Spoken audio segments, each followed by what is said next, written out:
Hi, I'm Maureen Muldoon, and I am so excited that you're here today so I can share with you this amazing tool, 3-step no-fail plan to owning your awesome.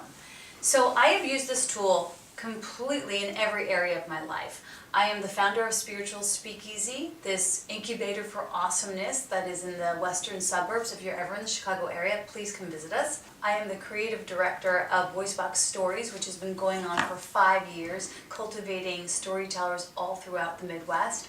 I am the founder of Miracles Live 365, which is an early morning phone call that goes live nationally 2 times a day, where we get people from all over the country studying A Course in Miracles together. Plus, I have 4 kids, I have a husband, I've published several books. All of these things have been done through me in complete grace because of the tools that I have been given, and all of them are based on A Course in Miracles. So this first tool that I'm going to share with you is called Connection, Intention, Extension. And it's going to come to you over the next couple of weeks, so you have time to integrate the information. The first step of connection, intention, extension is connection. And it's basically based on the idea of connecting with your higher power. Now, I'm sure some people will think, oh my gosh, higher power, God, guru, all of these ideas are sometimes a little unsettling for most of us.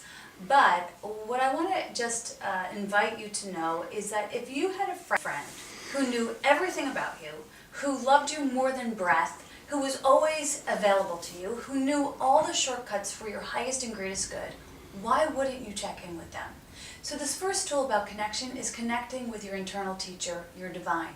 Now you can call it Mother Mary, you can call it Jesus, Buddha, Paramahansa Yogananda, you can call it Great Goddess in the Sky. It doesn't matter what you call your higher power or your internal teacher, it's just that you call it. So when I was little growing up, my dad was an electrician. And he used to drive us around the neighborhood and say, I turn them on, I turn them on, I turn them on. I had no idea what he was talking about. I thought, does my dad really have a job where he goes into people's houses and just flip their light switches? But what he began to tell me was that he was an electrician, and that there was energy in the walls that we could plug into to cause our whole house to light up. And I began to equate this energy with this higher power. And the great thing about the symbolism is that this energy is available to all of us all the time in a very impersonal way, but it will not support you unless you plug into it.